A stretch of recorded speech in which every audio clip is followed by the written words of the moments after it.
One of my favorite ones is in the studio, ladies and gentlemen. He is. His name is Dr. Tartt. Yes. He is here, and the last time he was here on the show, you really sparked it up, my friend.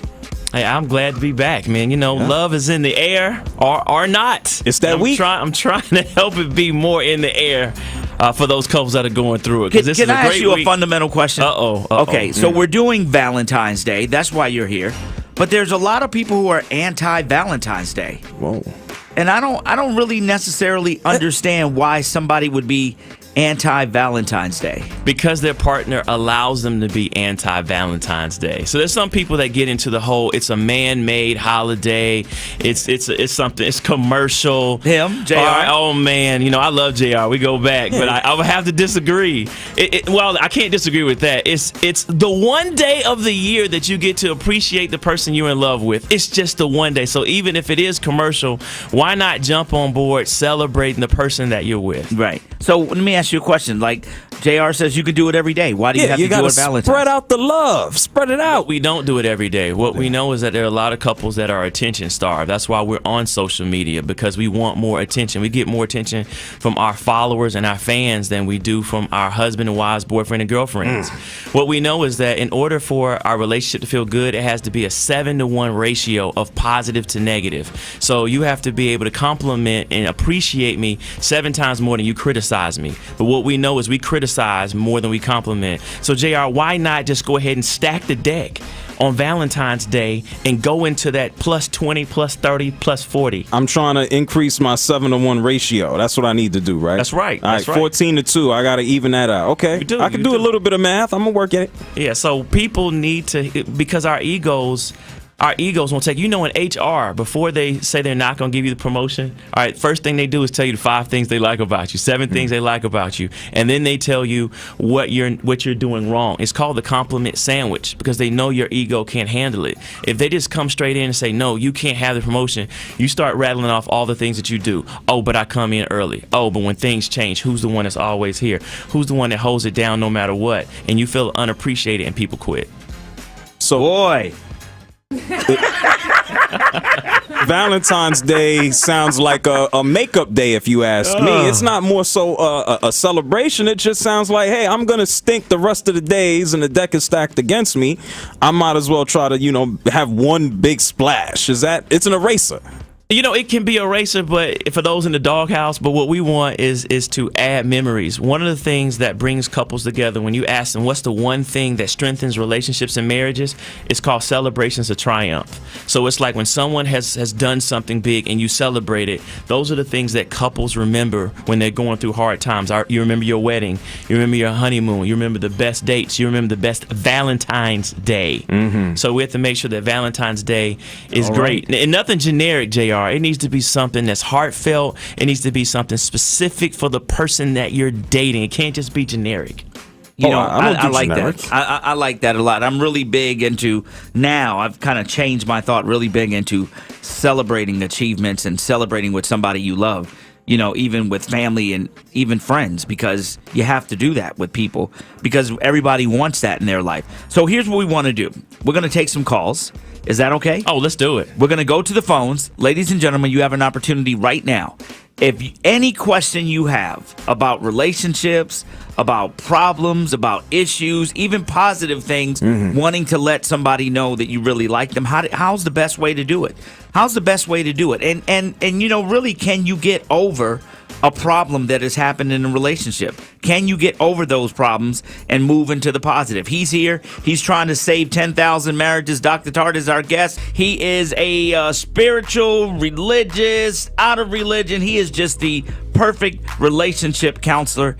He is here taking your calls at 404-741-WVEE. Ty, go right ahead. Hi, good morning. Good morning. Go right ahead with your question. So, I am currently separated from my husband. We've been together a total of 15 years, married 6. We never celebrated any of our major events, Valentine, anniversaries, because he said for religious reasons. I'll just leave it at that. When I finally got tired of the lies and the cheating and all that other kind of stuff, I found a place for me and our children, and I'm doing well for myself. It's been almost 2 years that we've been separated, and now he's had this epiphany, and he wants us to come back together and be married. He bought me birthday gifts, sent flowers to my job on our anniversary, even though we live in separate households and are not together. My question is, I'm confused. I don't understand really why now that this is happening, because I said we're getting a divorce this year and I'm going to pay for it. No problem. He's dated other people. Am I falling for like a trick because he hasn't found someone to take care of him like I used to, or what is it? What's going on? Well, Ty, this is very common. Men don't listen to words. We respond to actions. And you've taken actions to take care of yourself, and now he's had to evaluate, what is my life like without my wife? And he realizes it is a downgrade. He had no idea it was going to be a downgrade. It sounded good, but now that you have raised your level of expectations, now he's courting you again. He's courting. You set limits, and then he responded. So what you want to do is you want to keep those expectations high. Here's the caution point. I caution you to move back in slowly. Don't let this happen overnight, because if you all reunify without making sure that things have changed, you're going to be right back into the same dynamic. So date him slowly. See how it goes. 3 months, 6 months, 9 months to a year. Start with dating once a week, twice a week, 3 times a week. But also do this, Ty. You need to raise your level of expectations and start talking about what you want week to week. His behavior will dictate whether he is true or not. Anyone can talk it, but if he can do that consistently, you will have what's called a Michelangelo marriage, which means that you're able to make one another more beautiful. That is a real term in psychology. It's for a flourishing marriage where you both get what you want in a relationship and you both feel better as individuals. Thank you for your call, Ty. Dr. Tartt, question. You know, she started off by saying, we never celebrated anything. And it sounded like she really wanted to, but he didn't want to. Why do people go into relationships like that? Well, a selfish person is going to marry someone who's selfless in a dysfunctional marriage. You get more. If you're selfish and the other person is willing to be too nice, they get more. So look at it. Helpers date people that need help.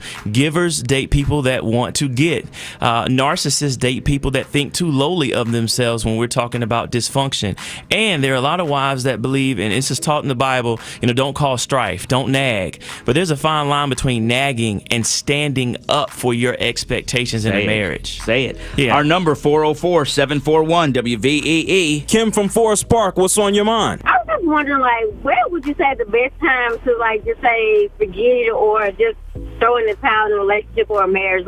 Especially when you've been together for so long, when it's one of you is growing and elevating and the other one is just stagnant and I don't know, the balance is off. And what you're talking about is not being equally yoked. This is common. Modern day marriage, we want our partners to be marital life coaches. We expect you, if I'm going to the next level, I expect you to take me to the next level. If I have an event, I need you to support me. If you're having an event, I need you to support me. If we're working out, I need you to work out with me. That is not something that used to be. Our marital expectations of our partner being on the same page are, that is a common thing. It's higher than ever. Also, Kim, what you need to do is that you need to set expectations for your marriage. It feels like it's too much about him and you hang on versus you saying, when is it my season? I need it to be my season so that I don't feel shortchanged in my marriage. Now, here's how you know to let it go.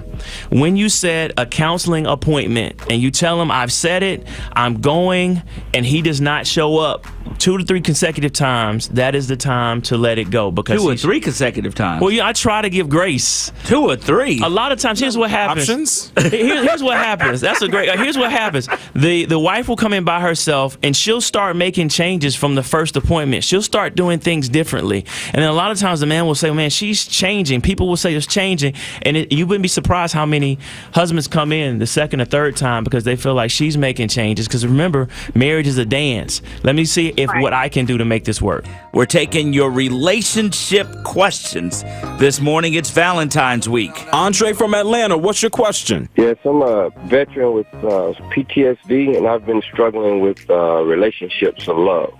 And it's almost like you'll get there and then you just go into, I'm not going to say an isolation stage. It's like females just don't want to take the time to at least try to experience to see if you're fine. Andre, what you talk about is very common, not only for military vets, but police, firemen, even people that have, even gangsters that have been through trauma. 1 in 3 people are a victim of a traumatic event. And here's what happens. Here's what's interesting for all the military vets, anyone that served time, police officers, is that at work you're taught not to have feelings. You can't have feelings when you're in the military. If you're in Afghanistan, Bahrain, you can't have feelings when you bust in someone's house. You have to be able to do your job. But here's the thing that we expect. All right, once you're off duty, you have to come home and now be able to emote with your wife to be able to have those feelings. So without the counseling, there are a lot of military vets and police officers that just can't make that switch. And so all they know is to shut down, especially when there's conflict. They don't want to respond aggressively. So they just shut down and break down. And a lot of women struggle with dealing with those emotions. So what I recommend, Andre, is that you go into counseling. There's a specialized counseling, PTSD and trauma for military vets when it comes to relationships. So get the counseling, explain your symptoms, learn how to flip that switch between work and home so that you can have a thriving relationship and still do your job. All right, our number 404-741-WVEE. Dr. Tartt, can you hang for 1 second? Absolutely. We have a guy on the phone who's got a really interesting problem. I want everybody to listen to this. He asked God for a sign of whether or not he should be in this relationship or not, and you're not going to believe the sign that God sent him, and he still has questions. What? I need you to go into your Christian psychology book and help him out with this one, okay? I'll be ready. This is deep, ladies and gentlemen. He asked for a sign from God. God gave him a sign. You're not going to believe what the sign is. Dr. Tartt is here. We're taking your relationship issues. Before we get to this guy, we got a guy who's on the phone who's been having problems in his relationship. And he said he asked God to send him a sign, and God sent him a sign. Ladies and gentlemen, you're not going to believe the sign he got. How many? Exactly. So my question is, Dr. Tartt, real quick, give people your information on how they can check you out. All right, you can text Tartt, T-A-R-T-T, to 22828. So take your smartphone out and go 22828 and text Tartt. And we also want you to go to prayformymarriage.com. We have a mission to save 10,000 marriages in 2019. And starting February 18th, we are praying for marriages across the country. Go to prayformymarriage.com and take the marital challenge. All right, so quick question. What is the main question that couples should ask each other before they get together? What is your love language, and how do you want me to respond in conflict? So we need a conflict plan.